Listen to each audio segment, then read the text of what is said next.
হ্যাঁ, আমি এর আগেও পড়েছি এবং আপনার কথা মতো আগামী ৬ মাস আমি পড়ব। আচ্ছা ঠিক আছে। তাহলে আপনি আপনার প্রশ্নটা করেন। আর কোনো কনফিডেন্টলি কোনো উল্টাপাল্টা কথা বইলেন না, হ্যাঁ? তো কারণ আমার এখানে ঠিক আছে। কনফিডেন্টলি যখন আপনি ভুল কথা বলবেন, আপনি কোরআন ইসলাম সম্পর্কে আপনার কোনো বেসিক আইডিয়া নাই ভাই। এটা সত্য কথা, হ্যাঁ? আপনি কিছুই জানেন না ইসলাম সম্পর্কে। সুতরাং এই পাকনামি কোথাও গিয়ে করবেন না যে আপনি এগুলা জাইনা বুইঝা করছেন বা জাইনা বুইঝা পালন করতেছেন। এই পাকনামিগুলা কইরেন না অন্য জায়গায় গিয়ে। আচ্ছা আপনার প্রশ্নটা বলেন। আচ্ছা ভাই, আমার প্রশ্নটা হচ্ছে যে একমাত্র ঈশ্বরের বাণী হিসেবে ইসলামের এবং মুসলমানদের ধর্মগ্রন্থ আল কোরআন গ্যারান্টি দেয় যে এটা ঈশ্বরের বাণী এবং এটাকে যে মিথ্যা প্রমাণ করার কোনো সুযোগ নেই। সেই প্রশ্নটা আপনার কাছে যে এটা হচ্ছে মানে কোন দিক থেকে নেই সেটা হচ্ছে সুযোগ সেই নেই মানে সময়ের কি? সুযোগ নেই মানে কি? মানে ধরেন আমি মিথ্যা প্রমাণ করলাম। মনে করেন আমি মক্কায় গেলাম, মক্কায় গিয়ে কাবা শরীফের সামনে গিয়ে বললাম আমি কোরআন শরীফকে মিথ্যা প্রমাণ করেছি। এটা হচ্ছে ভুয়া কথা। আপনার কি মনে হয় অন্যান্য মুসলিরা আমার সাথে কি করবে? হ্যাঁ, তখন আমাকে আমাকে আমার মানে কাছে কি জানতে চাইবে? আমার কাছে কি জানতে চাইবে? আচ্ছা ঠিক আছে বলেন দেখি আপনার কাছে কি প্রমাণ আছে। এটা জানতে চাইবে? নাকি আমারে মাইরা মুইরা ছিঁড়া, ছিঁড়া টুকরা, টুকরা করে নিয়া যাবে। মাংসের টুকরাগুলো পর্যন্ত তারা সাথে করে নিয়ে যাবে। আমার কোন মাংসের টুকরাও এখানে খুঁজে পাওয়া যাবে না। কোনটা হবে বলেন? হ্যাঁ, এখন যাই কিছু হতে পারে। আপনাকে যেটা জিজ্ঞেস করছি যা কিছু না। আমি আপনাকে গ্যারান্টি দিতে পারি যে কাবা শরীফের সামনে গিয়ে যদি আমি এই কথা বলি, আমার মাংসের টুকরা পর্যন্ত কোথাও খুঁজে পাওয়া যাবে না। একেবারে মুসল্লিরা খায়া খোয়া নিয়ে যাবো, সাথে করে নিয়ে যাবো। কামড়ায়, কামড়ায় আমরা একে শেষ করে দিব। মানে আমি যদি মানে মনে করেন পৃথিবীর কোন মুসলিম দেশে গিয়ে আমি মুসলিম অধ্যুষিত দেশে গিয়ে আমি একটা বড় মসজিদের সামনে দাঁড়ায় গিয়ে বলতে পারবো আমি মনে করি যে কোরআনটা মিথ্যা। আমি প্রমাণ করব কোরআনটা মিথ্যা। আসেন ভাইরা আমার কথা শুনেন। আপনার কি মনে হয় কোন দেশে আমি নিরাপদে মানে নিশ্চিন্তে নির্ভয়ে আমার কোনো ভয় থাকবে না। আমি নির্ভয়ে গিয়ে এই কথাটা বলার মতো সক্ষমতা আমার থাকবে অন্তত এখনো প্রমাণ করি নাই। ধরেন ওগুলা বাদী ওগুলা বাদী যে কি প্রমাণ আছে নাকি নাই সেগুলো বাদই দিলাম। শুধুমাত্র এই কথাটা বলা যে আমি কোরআন হচ্ছে ভুয়া কথা বলা। কোরআনের ভিতরে ভুয়া কথা বলা, আল্লাহ ফাল্লাহ এগুলো বলে কিছু নাই। এই কথাটা যদি আমি কোন একটা মুসলিম দেশে গিয়ে নির্ভয় কি আমি বলার মতো স্কোপ কি আমার আছে বলেন তো? হয়তো নাও থাকতে পারে। না থাকতে পারে না। ইসলামের ভিতরেই বলা আছে কেউ যদি কোরআনের একটা জিনিস মানে ভুল এটা যদি বলে তাহলে সে মোরতাদ হয়ে যাবে এবং মোরতাদের শাস্তি হচ্ছে ইসলামে মৃত্যুদণ্ড। মানে ভয় দেখানো হচ্ছে এখানে যে কেউ যদি কোরআনের ভুল-টুল বাইর করতে চায়, কোরআনের ভুল-টুল বাইর করার কিছু একটা মানে ইয়াও করে, চিন্তাও করে, তাইলে তারে মানে কল্লা উড়াই দিতে হবে তার। আপনার নবী এটা বইলা গেছে তার কল্লাটা উড়াই দিতে হবে। কারণ সে তো মুরতাদ হয়ে গেছে। ইসলাম ধর্ম ত্যাগ করে ফেলাইছে। এখন আপনি বলেন যে যেইটার কোন স্কোপই নাই একটা মুসলিম দেশে বইসা আমি কখনো এই স্কোপটাই পাবো না, এই সুযোগটাই পাবো না যে কোরআন মিথ্যা এই কথাটা বলার কোনো স্কোপই নাই। তাইলে তো এটা তো আপনার তো দরজা আগে থেকেই বন্ধ করে রাখছেন। যে ভয় দেখায় রাখছেন আমারে। আমি যদি এটার কোনো ভুল বাইর করতেও চেষ্টা করি তাইলে আমারে মেরে ফেলবেন। আমাকে জবাই করা হবে। আর এরপরে আপনি এসে আমাকে বলতেছেন, "এইবার পারলে আমি কিন্তু আপনারে মেরে ফেলামু। আপনি যদি ভুল বাইর করেন তাহলে কিন্তু মেরে ফেলামু। এবার বাইর করেন দেখি বল ভাই। ভাই পারেন পারলে" আমি তো ভাই তখন বলবোই, "ভাই আমারে ছেড়ে দেন ভাই। আমারে মাইরেন না ভাই। আমারে মাইরেন না। আমি কেন ভুল-টুল বাইর করতে চাই না ভাই। আমারে ভাই মাইরেন না।" আপনি আইন কইরা রাখছেন যে আপনার ধর্মগ্রন্থের কোনো ভুল কেউ বাইর করলে তারে আপনারা কল্লা ফালাই দিবেন। আপনি এসে বলতেছেন যে ভুল বাইর করেন দেখি পারলে। ভাই ভুল বাইর করবো কেমনে? আপনারা তো কল্লা ফালান। আপনারা তো মানে কত কিতাল পার্টি। আপনার নবী ছিল কিতাল পার্টি, আপনারা সবাই তো কিতাল পার্টি। আপনারা কল্লা কাটাকাটি করেন আপনারা। জবাই করে ফেলেন মানুষকে, খুন করে ফেলেন মানুষকে। তো এই মানে স্কোপ আসতেছে কোত্থেকে যে আমি এটার ভুল প্রমাণ করব কি করব না?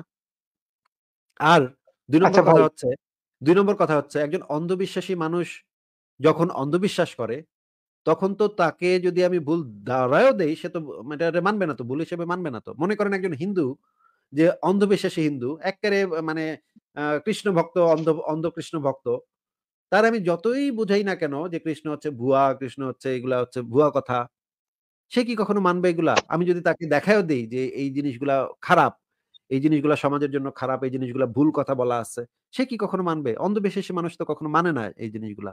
আপনারে যদি আমি কোন ভুল বাইর করে দেখাইও, আপনি কি মানবেন? আপনি তো মানবেন না। আপনি তো আগে থেকেই অন্ধবিশ্বাস করে রাখছেন যে আমার ধর্মটাই সত্য। কেউ আমার এ ধর্ম মিথ্যা প্রমাণ করতে পারব না। পৃথিবীর কোন অন্ধবিশ্বাসী যখন মানুষ হয়, গোঁড়া যখন মানুষ হয়, অন্ধবিশ্বাসী যখন মানুষ হয়, তখন তো সে সেই পজিশনে থাকে না। যে যুক্তিগুলাকে সে যাচাই করে দেখবে, যাচাই করে যদি যুক্তিটা সঠিক হয় তাহলে গ্রহণ করবে। আর বেঠিক হইলে বর্জন করবে। এই পজিশনে তো সে থাকে না অন্ধবিশ্বাসী মানুষেরা। অন্ধবিশ্বাসী মানুষদেরকে যত যাই বলেন না কেন সে বলবে তাল গাছ তো ভাই আমার। আমি জিতছি। হ্যাঁ?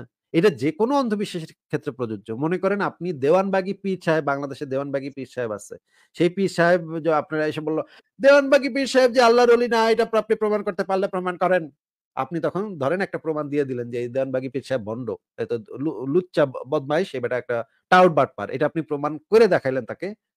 একদম বাস্তব প্রমাণ তাকে দিলেন। তারপরেও তো সে বিশ্বাস করবে না। কারণ সে তো ভক্ত। সে তো দেওয়ানবাগী পীরের ভক্ত অনুসারী। তারে যদি আপনি মাইরা ফেলেন তাইলেও সে এটা মানবে না। মুখে বলবে, "না আমি মানি না। আমার দেওয়ানবাগী পীর সাহেব অনেক ভালো। আমার দেওয়ানবাগী পীর সাহেবরে যদি কেউ" এমনকি মানে ওই মানে এমনও ঘটনা ঘটে যে মানে মাদ্রাসাতে যে ঘটনাগুলা ঘটে যে মানে মাদ্রাসাতে মানে বাচ্চাদেরকে ধর্ষণ পর্যন্ত করা হয়, তখনও ধর্ষণ হওয়া বাচ্চারা পর্যন্ত এই জিনিসটা স্বীকার করতে চায় না তার হুজুরে তাকে ধর্ষণ করছে। কারণ আমাগো হুজুর তো অনেক আল্লাহওয়ালা মানুষ। মানে মানুষের ভেতরে যখন এই অন্ধবিশ্বাসটা স্ট্রং হয়ে যায়, মানুষ যখন এই অন্ধবিশ্বাসী হয়, একদম গোড়াভাবে একটা জিনিস বিশ্বাস করে, তখন তো তাকে পৃথিবীর সমস্ত প্রমাণাদি দেখাইলেও সে বিশ্বাস করবে না। আপনাকে একটা কথা জিজ্ঞেস করি তো মনে করেন যে আপনি মনে করেন আপনি আপনার ওয়াইফকে অত্যন্ত বিশ্বাস করেন, হ্যাঁ? প্রচন্ড রকমের বিশ্বাস করেন। আ কোন কিছুই এত শক্ত বিশ্বাস, এত অন্ধবিশ্বাস যে কোন কিছুই সেটারে পাল্টাইতে পারবে না।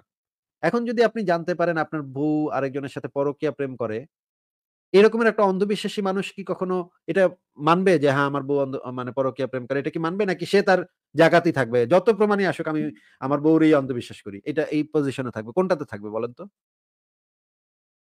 হ্যাঁ, আপনার কথাই ঠিক। তাহলে আপনি তো একজন অন্ধবিশ্বাসী মানুষ ভাই। আপনাকে যদি আমি যত প্রমাণই দেই না কেন, আপনি তো বলবেন, "না ভাই আমি ভাই মানব না ভাই। আপনার কথা ভুল ভাই। আমার কথাই সত্য ভাই। আমার কোরআনে যেটা বলা আছে সেটাই সত্য।" তাহলে আপনারে আমি প্রমাণ দেখাইয়া লাভ কি আমার? আপনারে প্রমাণ দেখায় তো কোন লাভ না নাই। ভাই, আমি আমি আমি এটা আপনার বলছি তো না। আগে আপনার তো আগে সেই পজিশনে আসতে হবে যে যে আমি যে যুক্তিগুলা দিব যে বা প্রমাণগুলা দিব, সেই জিনিসগুলাকে আপনি অ্যাকসেপ্ট করবেন কিনা? যদি যৌক্তিক হয় তাইলে অ্যাকসেপ্ট করবেন কিনা? আপনি তো আগেই ডিসিশন নিয়ে রাখছেন আপনি জিতছেন ভাই। মনে করেন আপনি যদি আগেই ডিসিশন মনে করেন একজন বিচারক আপনি মনে করেন একজন বিচারক, হ্যাঁ? বাংলাদেশের একটা কোর্টের একজন বিচারক। এখন আপনার ছেলে ধর্ষণ করছে। এখন ধর্ষণ করছে আপনার ছেলেরে ওই আপনার আদালতেই আনা হইছে। এখন আপনার তো আপনার ছেলের প্রতি অনেক ভালোবাসা, আদর। আপনি আপনার ছেলের অনেক বিশ্বাস করেন। আপনি কইতেছেন, "না, আমার ছেলে এটা এই কাম করতেই পারে না। না, আমার ছেলে কত ভালো ধর্ষণ করতেই পারে না।" এখন ধর্ষিত যে হইছে যে নারী, সেই নারী এসে অভিযোগ করলো। সে ডিএনএ টেস্ট রিপোর্ট দেখাইলো। তারপরে এইটা রিপোর্ট দেখাইলো, সেটা রিপোর্ট সাক্ষী সাবুত আনলো। সবকিছুতে দেখা গেল আপনার ছেলে আসলে ধর্ষণ করছে। কিন্তু আপনার মন কইতাছে, "না, আমার ছেলে দর্শন করতে পারে না ভাই। না ভাই আমি মানি না ভাই। আমার ছেলে কত্ত ভালো। ছোটকাল থেকে বড় করছি। আমার ছেলেরে আমি কোলে পিঠে করে আমার ছেলে দর্শন করতেই পারে না। হইতেই পারে না এটা।" এখন ভাই আপনাকে যত প্রমাণাদি দেখানো হোক না কেন, আপনি তো সেই পজিশন থেকে কখনো সরবেন না। কারণ আপনি তো অলরেডি ডিসাইড করে ফেলছেন যে আপনি আপনার পজিশন থেকে নড়বেন না। আপনি তো অন্ধবিশ্বাসী হয়ে গেছেন। আপনার তো বায়াসনেস আছে ভিতরে। আপনার ভিতরে তো পক্ষপাত আছে। তাইলে আপনি কিভাবে আপনার যত দুনিয়ার সব প্রমাণ এনে দেখাইলেও আপনি কইবেন, "না, মানি না। আমারটাই সত্য।" তাহলে এই রকমের অন্ধবিশ্বাসী মানুষকে তো কোন কিছু দেখায় কোন লাভ নাই। কোন প্রমাণাদি দেখায় কোন লাভ নেই। আপনার যেটা করতে হবে যে আপনার আগে সেই পজিশনে আসতে হবে যে আপনি যদি প্রমাণ পান কোরআনের ভিতরে ভুল আছে, তাইলে আপনি সেই যুক্তিটাকে অ্যাকসেপ্ট করবেন কিনা সেই ডিসিশনে আপনি আগে আসেন। আমার কিছু হ্যাঁ, প্রমাণ সেটা করতে হবে না। অবশ্যই। আপনি মানবেন না। আপনাকে যত কিছুই দেখানো হোক না কেন, আপনি যতক্ষণ পর্যন্ত অন্ধবিশ্বাসী ততক্ষণ পর্যন্ত আপনি কোন কিছু দিয়েই কোন কিছু মানানো যাবে না আপনাকে। আপনাকে কোরআনের আয়াত দেখাইলে তখন আপনি বলবেন, "ভাই এটার অনুবাদে মনে হয় ভুল আছে ভাই। মানে আপনি কি আরবি জানেন ভাই? আমার মনে হচ্ছে অনুবাদে ভুল আছে। ভাই এই যে অনুবাদক অনুবাদটা করেছে না সে মানে ভুল করছে ভাই। আ এটার ভাই না, না, না ভাই আরেকটা ব্যাখ্যা আছে। এটার আরেকটা ব্যাখ্যা দিতে হবে। এটার একটা ব্যাখ্যা আছে। এই ব্যাখ্যাটা জানলে অ অ অ ব্যাখ্যাটা আপনার বুঝতে হবে ভাই।" না, না, না, না, না। ভাই আপনি কি এই শব্দটার তো ১৩ টা অর্থ হয় ভাই। আপনি কেন এই শব্দটার এই অর্থটা নিচ্ছেন? ভাই কেন নিচ্ছেন? এভাবে তেনা-তোনা প্যাঁচায় আপনি চেষ্টা করবেন কোন না কোনভাবে আমি যখন একটা যুক্তি তুলে ধরবো যে কোরআনের এই জায়গাটাতে ভুল আছে, তখন আপনি ১ম এ চেষ্টা করবেন আমারে মারতে, আমারে মানে মানে কতল করতে। আমারে যদি ইয়া করে ফেলান যায়, তাইলে তো মানে কেল্লা ফাতে। তাইলে তো আর এটার কথা শুনুনই লাগলো না আপনার। ২য় স্টেপে আপনি ট্রাই করবেন যখন দেখবেন আপনি মারতে পারতেছেন না, তখন আপনি চেষ্টা করবেন একটু গালিগালাজ করার। গালিগালাজ কইরা একটু থামায় দেয়ার বা আমার পেজটাতে গিয়ে একটা রিপোর্ট মেরে আসি। এই আসিফ মদিনের পেজে একটা রিপোর্ট মেরে আসি। ওরে মানে আ ইয়া দিয়ে রিপোর্ট মারি। অনেকগুলো আইডি দিয়ে রিপোর্ট মারি তাইলে যাইবগা। পেজটা যাইবগা। তাইলে আর আমার কথা শোনা লাগবে না। এটাও যখন আপনি দেখবেন যাইতেছে না, পেজ যাইতেছে না, তখন আপনি কি করবেন? আচ্ছা ঠিক আছে একটু গিয়া কথা কয়ে আসি।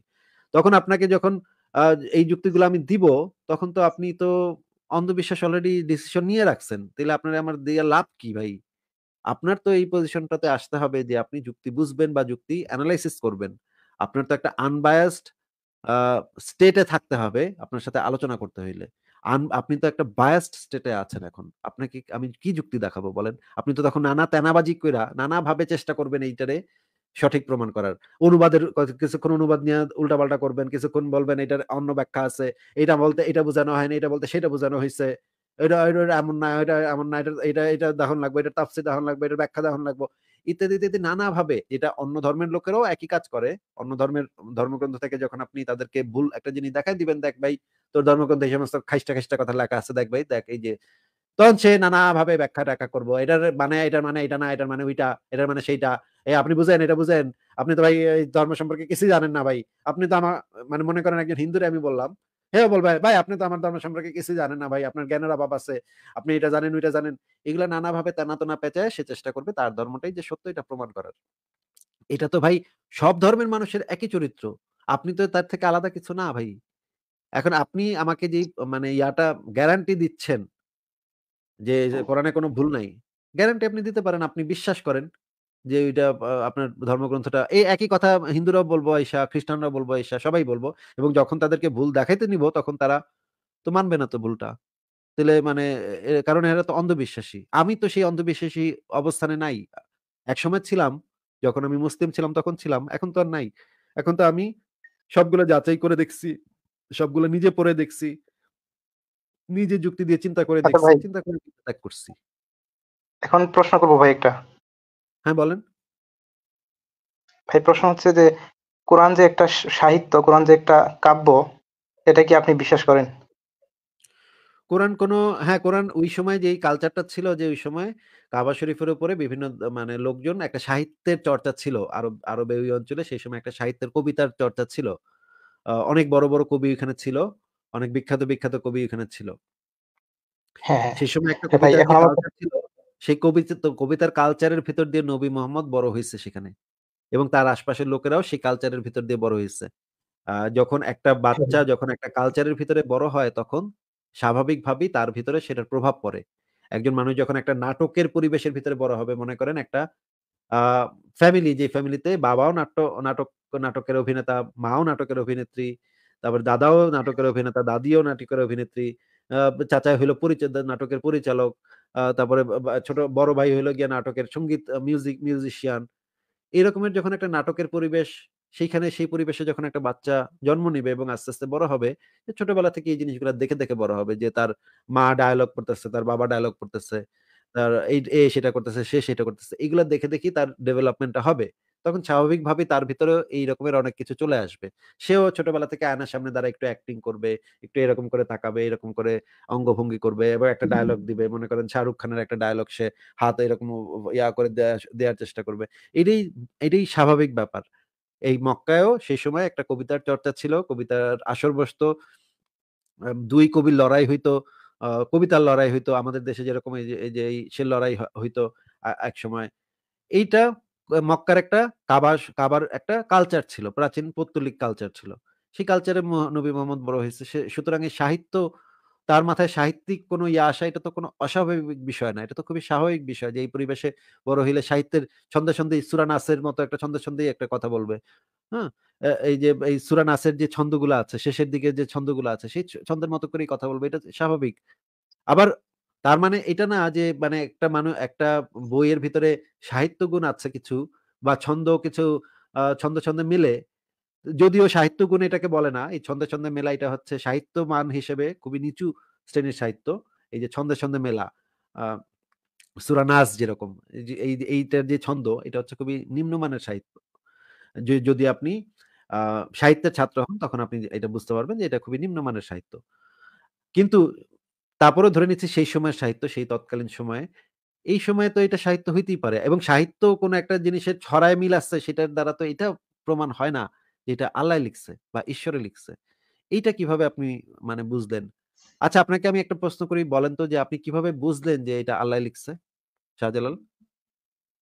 হ্যাঁ ভাই, এটা আমার ধারণা যে এটার মধ্যে যে আছে যে মানে যেরকম সাহিত্য এবং কাব্য আছে সেটা হচ্ছে ওই সময়কার। আমি এটা এর মাধ্যমে বুঝেছি যে আপনি যেরকম বললেন আচ্ছা। যে ওই সময় ওয়েট, বিখ্যাত ওয়েট, ওয়েট, বিখ্যাত ওয়েট, আরব কবি ছিল। Wait, wait, wait, wait, wait, wait, wait, wait, wait, wait. ওই সময়ের আর কোন, হ্যাঁ, কোন কবির কবিতা আপনি পড়েছেন? ওই যে তৎকালীন মক্কার আর কোন, কোন কবির কবিতা আপনি পড়েছেন বলেন তো একটু? ওই সময় আমি কয়েকজন কবিতার মানে কয়েকজন একজনের নাম কবির বলেন। কবিতা মানে আমি যেহেতু মাদ্রাসায় পড়েছি সেহেতু ওই একজন কবির নাম বইয়ে বলেন। আমি কিছু একজন কবির কবিতা, নাম বলেন। একজন কবির নাম বলেন। যেমন আমি পড়েছি ইবনে মুকাফফার কবিতা। উনার একটা কবিতা আমাকে একটু বলেন। আমি একটু সার্চ করে বের করব। উনার একটা কবিতা আমরা একটু দেখব যে এবং এটা ওইটা কিরকম কবিতায় আমি একটু দেখব। একটু বলেন তো? একটা আচ্ছা, কবিতা বলেন তো? এই মুহূর্তে তার কবিতাটা আমার মনে নেই, কিন্তু আরেকটা কবির কবিতাটা আমার একটু মনে আছে। হ্যাঁ, বলেন। সেটা হচ্ছে, কবিতার নাম হচ্ছে কাসিদাতুল বুরদা। আচ্ছা বলেন। কবিতাটা বলেন। কবিতাটা আমার এখন মনে নেই, পড়েছিলাম। আচ্ছা। আচ্ছা, আপনি তাহলে কবিতা পড়েছেন এবং মানে কবি ওই সময়ে এই ধরনের কবিতা লেখা কারো পক্ষে সম্ভব না। কোন মানুষের পক্ষে লেখা সম্ভব না। এইটা আপনি আ ওই সময়ের সব কবিদের অনেক কবিতা তো নিশ্চয়ই পড়ছেন আপনি তাহলে। ওই সময় সাহিত্য সম্পর্কে তো আপনার বিরাট জ্ঞান আছে নাকি? না, এত এত জ্ঞান নেই আমার, একদম অল্প জ্ঞান। তাহলে আপনি আপনি যদি শুধুমাত্র কোরআনটা পড়েন, ওই সময়ের সাহিত্য হিসেবে কোরআনটা পড়েন আর ২-১ টা কবির ২-১ টা কবিতা পড়ে থাকেন, তাহলে তো আপনার পক্ষে এটা বোঝা সম্ভব না যে ওই সময়ে এই রকমের কবিতা লেখা কোনো মানুষের পক্ষে সম্ভব না। এটা তো আপনার পক্ষে বোঝা সম্ভব না ভাই। এটা আপনি কিভাবে বুঝলেন তাহলে? এই ডিসিশন আপনি কিভাবে গেলেন? কারণ আপনার তো তাইলে হ্যাঁ ওই ভাই। সমসাময়িক অনেক কবির অনেক কবিতা পড়তে হবে। অনেক কবির অনেক কবিতা পড়লে আপনি কম্পেয়ার করতে পারবেন যে অন্য কবিদের সাথে এই কবিটার আল্লামা নামক কবিটার যে আপনি যেটা বলতেছেন যে আল্লাহ একটা বড় একজন কবি। তিনি খুবই কবিতা সাহিত্য রচনা করেছেন কোরআনের ভিতরে। ঠিক আছে, যদি আপনার কথা সত্য হয়, এত বড় কবি আল্লাহ পাক আ মা মা মহাকবি আল্লাহ পাক, এখন থেকে আমরা মহাকবি আল্লাহ পাক বলব উনাকে না হয় দরকার হইলে। এই যে মহাকবি আল্লাহ পাক যে মানে উনার কবিতাই যে শ্রেষ্ঠতম কবিতা, সেটার যে আর কেউ যে এরকম কবিতা লিখতেই পারে না। এইটা জানতে হইলে তো আপনার ওই সমসাময়িক অনেক কবিতা আপনার পড়ার দরকার ছিল। আপনি সেগুলো পড়েননি, না পেরে বুঝে ফেলছেন যে এই কবিতা আর কেউ লিখতে পারে না নাকি? না, ওই সময়ের সব কবিতা পড়িনি, কিন্তু ওই সময়ের ইতিহাসটা পড়ার চেষ্টা করেছি। ইতিহাসটা তো আপনি পড়েছেন মুসলিমদের লেখা থেকেই তো পড়েছেন, তাই না? নাকি কোন না, খ্রিস্টান বা এটা ইহুদি মুসলিম বা এবং নাস্তিকের লেখা অমুসলিম, থেকে পড়েছেন? মানে এটা শুধু জি, হাদিস থেকে পড়িনি, এটা হচ্ছে আমি। হ্যাঁ। আপনাকে যেটা জিজ্ঞেস করছি সেটা একটু আমার কথাটা শুনে সেটার উত্তরটা দেন। এই যে যেই ইতিহাসটা পড়েছেন সেই সময়ের ইতিহাস, সেটা তো কোন একজন বিশ্বাসী মুসলিমের বই থেকেই আপনি পড়েছেন। এটা তো কোন নাস্তিকের বই বা কোন একজন নিরপেক্ষ মানুষের বই বা ধরেন একজন খ্রিস্টান বা ইহুদি এরকম কোন মানুষের লেখা থেকে তো আপনি পড়েন নাই। একজন বিশ্বাসী মুসলিমের লেখা থেকেই তো পড়েছেন, তাই না? হ্যাঁ। তো যেই লেখকের লেখা থেকে আপনি এটা পড়েছেন সেই লোকও তো একজন বিশ্বাসী মুসলিম নাকি? হ্যাঁ, আরো একটা কথা আছে, সেটা হচ্ছে ওই সময়ের ওয়েট, কবি ওয়েট, যারা ওয়েট, ছিল ওয়েট, ওয়েট, তারা ওয়েট, সবাই ওয়েট, মুসলিম ওয়েট, ছিল না। Wait, wait, wait, wait. আপনি ইসলামের মোহাম্মদের সমসাময়িক যত ইনফরমেশন পান সমস্ত কিছু মুসলিমদেরই লেখা। অন্য কোন সোর্সই নাই। অন্য কারোর কোন লেখার কোন সোর্সই নাই। সেগুলো সব মুসলমানরা না, যখন ওই সময় কবিরা ছিল। ক্ষমতাপ্রাপ্ত হয়েছে তখন বাদবাকি মুহাম্মদের সমালোচনা করে যে এই সমস্ত জিনিস ছিল সেগুলো সমস্ত কিছু নষ্ট করে ফেলা হইছে। আচ্ছা আপনাকে আমি যেটা জিজ্ঞেস করছি যে আপনি যেই বইটা পড়েছেন সেই সময়ের সেই ব্যক্তিটাও, সেই লেখকটাও, সেই বইয়ের লেখকটাও তো একজন মুসলিমই, বিশ্বাসী মুসলিম বা এই ইতিহাসটা যিনি রচনা করেছেন, তিনিও তো একজন বিশ্বাসী মুসলিম। তিনি তো তারও ভিতরেও তো এই একই biasness টা থাকবে যেটা আপনার ভেতরে এই মুহূর্তে আছে। তাই না? এই জিনিসটা কি আপনি বুঝতে হ্যাঁ। পারছেন না? যে যেই ঐতিহাসিক এই মানে মোহাম্মদের এই জিনিসটা লিখেছে যে মোহাম্মদের আমলে আ মা এই রকমের কবিতা লেখা কোন মানুষের পক্ষে সম্ভব না। এটা যেই লেখকের লেখা থেকে আপনি পড়েছেন সেই ব্যক্তিও তো আপনার মতই একজন মুসলমান, বিশ্বাসী মুসলমান। সেও তো বিশ্বাস করে ভক্তি নিয়ে, হ্যাঁ? অন্ধভক্তি নিয়ে, অন্ধবিশ্বাস নিয়ে এইগুলা লিখেছে। তাহলে তো সেটা তো কোন ভ্যালিড ইনফরমেশন হিসেবে গণ্য হতে পারে না। কারণ তার ভেতরে তো একই পক্ষপাত আছে। আপনার ভিতরে যে পক্ষপাতটা আছে। হ্যাঁ ভাই, ধরলাম যে সেই সময় হচ্ছে আরবে কোনো মুসলিম ইতিহাসবিদ ছিল না যার লেখা আমি পড়েছি, কিন্তু সারা পৃথিবীতে অবশ্যই ছিল কোনো না কোনো ইতিহাসবিদ, তারা অবশ্যই আরবের ইতিহাসগুলো লিখেছে, এরকম না, থাকতে পারে তখন না? আরবের ইতিহাস তারা কেউ লেখে নাই তো ভাই। আপনি অন্য কোন সোর্স থেকে দেখাতে পারবেন? যে মুহাম্মদের সিরাত লিখছে অন্য কোন একজন ইহুদি, এরকম দেখাতে পারবেন? হ্যাঁ, যেরকম দেখাইতে পারবো না তার পক্ষে, এরকম দেখাইতে পারবো না তার বিপক্ষেও। তার পক্ষে দেখাতে পারবেন না, বিপক্ষে মানে কি? কথার মানে কি? তার মানে ভাই, ওই সময় যে মোহাম্মদ সাল্লাল্লাহু আলাইহি সাল্লাম একজন বিখ্যাত কবি ছিলেন, সেটার প্রমাণ কিন্তু কোনো ইতিহাসবিদ বা কেউ মানে বলে যেতে পারেন নাই। আপনাকে যেটা বলছি সেটা একটু কথাটা প্রশ্নটা বুঝে তারপর উত্তর দেন। ওই সময় মুহাম্মদের সিরাত লিখছে শুধুমাত্র মুসলমানরা। অন্যরা তো কেউ মুহাম্মদের সিরাত লেখে নাই। কারণ তাদেরকে তো মাইরা ফেলছে। আপনার নবীর বাহিনী সারা আরব বিশ্বে তাণ্ডব চালাইছে সে সময়। ইহুদিদেরকে তো দেশছাড়া করছে। কোপায় মাইরা ফেলছে তাদেরকে। মুশরিকদেরকে জবাই করছে, হত্যা করছে। হাজার মুশরিক হত্যা করা হয়েছে সে সময়। যত ভিন্ন ধর্মের মানুষ ছিল সবাইকে তো মাইরা ফেলছে আপনার নবী। এগুলো আপনি জানেন না? যে মুশরিকদের এই যে সূরা তাওবা কেন নাজিল হয়েছিল? মুশরিকদের সাথে সম্পর্ক ছেদ এবং তাদেরকে এই অঞ্চল থেকে বিতাড়িত করা। তাদেরকে মেরে ফেলতে হবে অথবা বিতাড়িত করতে হবে।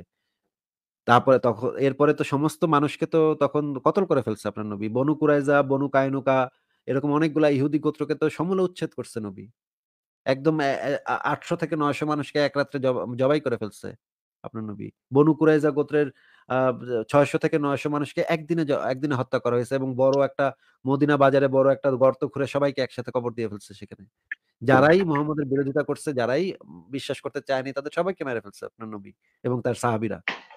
এমনকি আবু বকরের সময় যারা কিছু লোক ইসলাম ধর্ম ত্যাগ করছিল, মুহাম্মদের মৃত্যুর পরেই ভয়ে যারা ইসলাম ধর্ম গ্রহণ করছিল তারা আবার মুহাম্মদের মৃত্যুর সাথে ইসলাম ধর্ম ত্যাগ করে ফেলছে। তখন আবার আবু বকর তাদের বিরুদ্ধে জিহাদ ঘোষণা করছে যে সবাইরে মেরে ফেলবে সে। সব মানুষকে তখন হত্যা করা হইছে। অ হাজার মানুষকে তখন হত্যা করা হয়েছে আবু বকরের আমলে। এগুলা ভাই আপনি মানে জানেন না? শুনেন নাই কখনো? হ্যাঁ, আবু বকরের সময়, ওই সময় হচ্ছে যারা ইসলাম ধর্ম ত্যাগ করেছিল তাদের বিরুদ্ধে যুদ্ধ করা হয়েছিল, সেটা আমি পড়েছি। তাদের আক্রমণ করে তাদেরকে মেরে ফেলা হয়েছিল, তাই না? হ্যাঁ।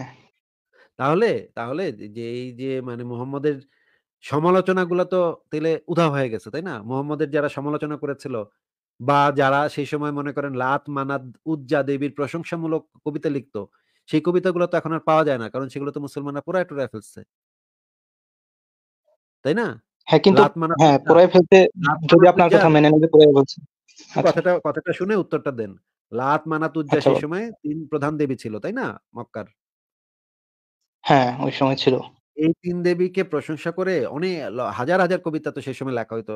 মানে ওইখানকার বড় কবিরা তো কাবা শরীফের উপরে সেই কবিতাগুলো টানায় দিত। এখন এই হ্যাঁ। ৩ দেবীর প্রশংসামূলক কয়টা কবিতা আপনি পড়েছেন?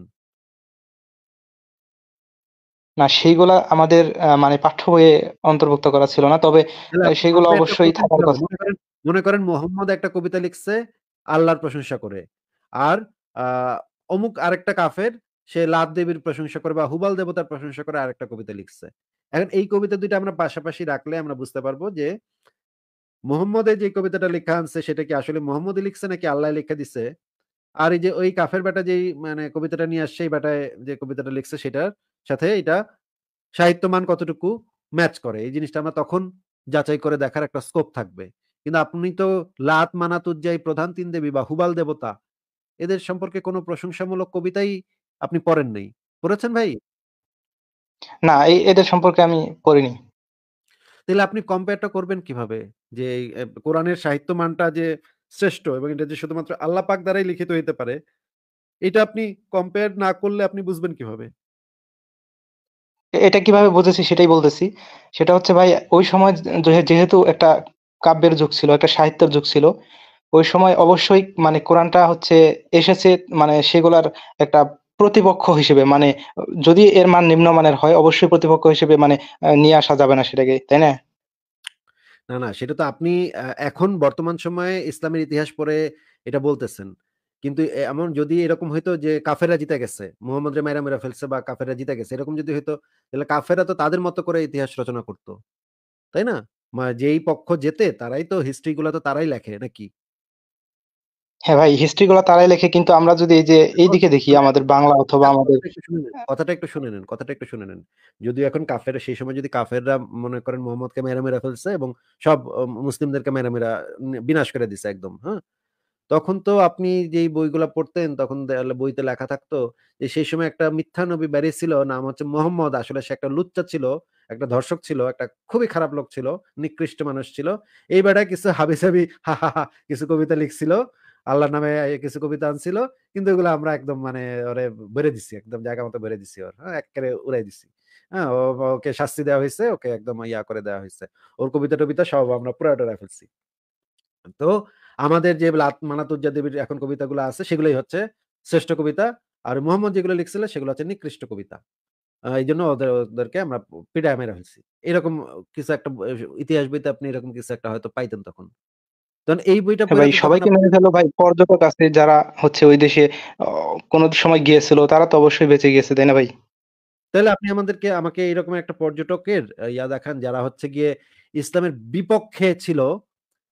কিন্তু ইসলামের মানে তখন তারা ওই অঞ্চলটা পরিদর্শন করছে এবং কোরআনটা যা শুনতে পারছে এবং বলছে যে, "ওয়াও! কোরআনটা তো খুবই মানে সাহিত্যমান সম্পন্ন।" এরকম কিছু একটা দেখান আমাকে যে, সেই সময় কোন পর্যটক মক্কা অঞ্চলে গিয়ে মুহাম্মদের কোরআন শুনে মুগ্ধ হয়ে গেছে। এরকম একজন পর্যটকের রেফারেন্স আমাকে দেন। কোন পর্যটক সেখানে গিয়ে এটা শুইনা এটা বলছে?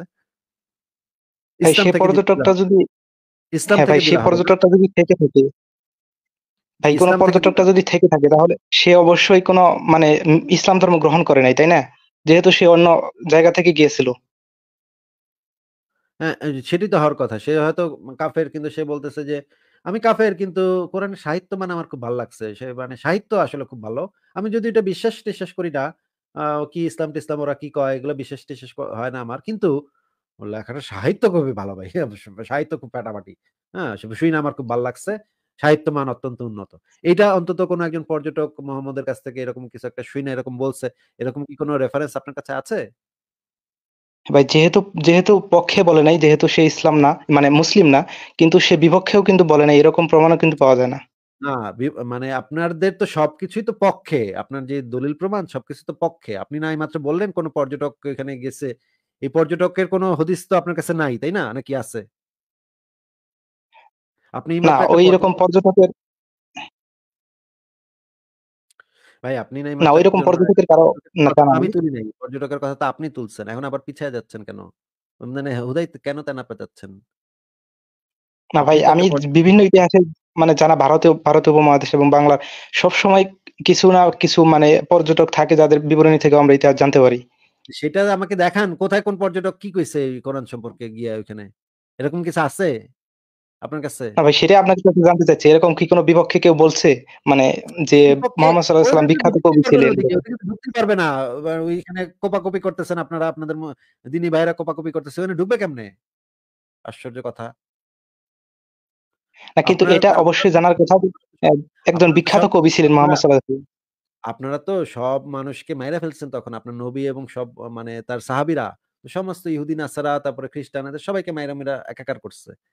রক্ত বন্যা বয়ায় দিচ্ছে। শত মানুষ হাজার মানুষ তখন হত্যা হইছে। তাইলে অন্য মানুষ থাকবে কেমনে সেখানে? বা অন্য মানুষ হিস্ট্রি গুলা রচনা করবে কিভাবে? এটা তো সম্ভব না ভাই। আচ্ছা আপনার সাথে অনেকক্ষণ কথা বললাম। আর আমার মনে হয় যে যা বোঝানোর আপনাকে বলা হইছে এবং বোঝানো হইছে। আপনি সংশয়.com এর লেখাগুলা পড়েন, আমাদের ভিডিওগুলো আরো দেখেন। আরেকটু অভিজ্ঞ হন। তারপর একদিন আইসেন। আজকে তাহলে আপনাকে বিদায় জানাই শাহজালাল সাহেব। ঠিক আছে? আচ্ছা ঠিক আছে ভাই। ভালো থাকবেন। আপনি ভালো থাকেন। বিদায় জানাচ্ছি। আ পরের জনকে যুক্ত করি। অনেকে ব্যাকস্টেজে এসে থেকে অনেকক্ষণ থেকে চলে গেছেন। কারণ হচ্ছে গিয়ে অনেকক্ষণ সময় লাগলো আসলে উনার সাথে কথা বলতে। আমি পরের জনকে যুক্ত করি। আ এবিসি আপনাকে যুক্ত করা হয়েছে। এবিসি আপনি বলেন তাহলে। আ হ্যালো আসিফ ভাই, আমি সরি আমি আমার রিয়াল নামটাকে আমার গোপন করতে হইছে আর I can't show my face. আমি আচ্ছা, কোন এক সমস্যা নেই।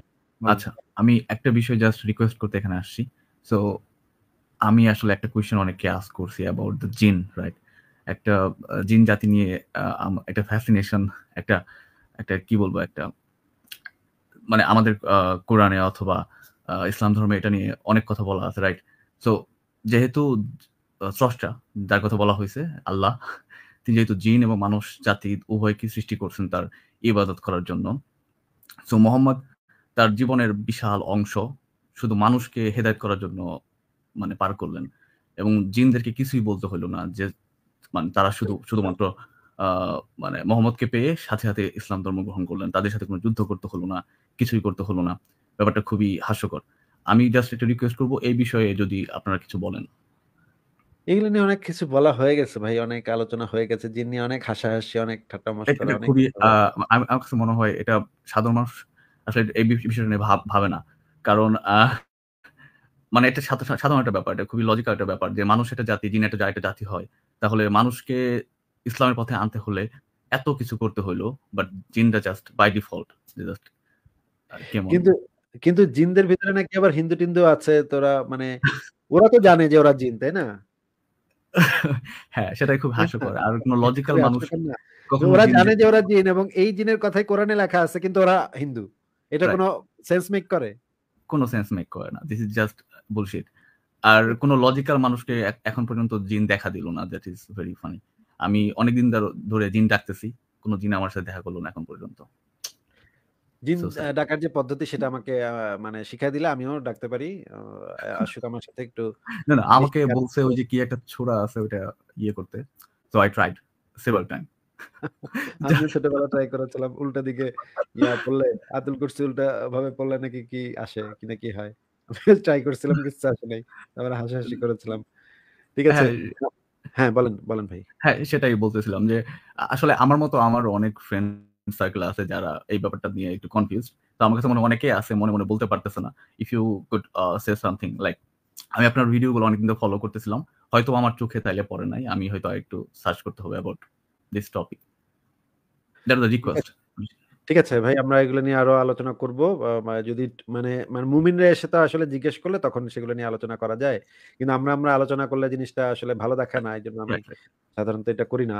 মুমিনদের সাথে কনভারসেশন হইলে তখন দেখবেন যে আলোচনাটা ইন্টারেস্টিং হয়। তখন আরকি ইয়াটা হবে। ঠিক আছে। আর কি কিছু বলবেন এবিসি ভাই আপনি? না ভাই, আমি জাস্ট এটা রিকোয়েস্ট করার জন্য আসছিলাম। Thank you. Thanks for your time. ঠিক আছে, ভালো থাকেন। তাহলে আপনাকে বিদায় জানাই। নিশ্চয়ই ভবিষ্যতে আবারও কথা হবে আপনার সাথে। আজকে বিদায় জানালাম। পরের জনকে যুক্ত করি। অনেকে যুক্ত হওয়ার চেষ্টা